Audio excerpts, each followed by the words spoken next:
విశేషంగా చాతుర్మాస్య సంస్కారాల సందర్భంలో అలాగే వృద్ధాశ్రమ పరిహార మొదలగు సంస్కారాల్లో సందర్భాలలో ఈ యొక్క ముద్రను ఆ ముద్రికలను మనం తీసుకోవాలని అందులో భాగంగా ఈ ఉపనయన నామకరణ ఇతర సంస్కారాల హరే సర్వోత్తమ హరే సర్వోత్తమ అహింస అనేటువంటి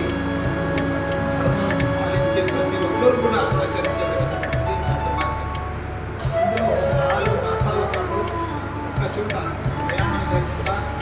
అనుష్ఠానంలో ఉంటూ వ్యక్తిగత అనుష్ఠానం అలాగే లోకం కొరకు అనుష్ఠానం చేసేటువంటి కాలం జపతపాది అనుష్ఠానం దాన ధర్మాలు ఉపవాసాలు అలాగే ఒక్క బ్రహ్మచారికి తప్ప మిగతా వారికి అందరికీ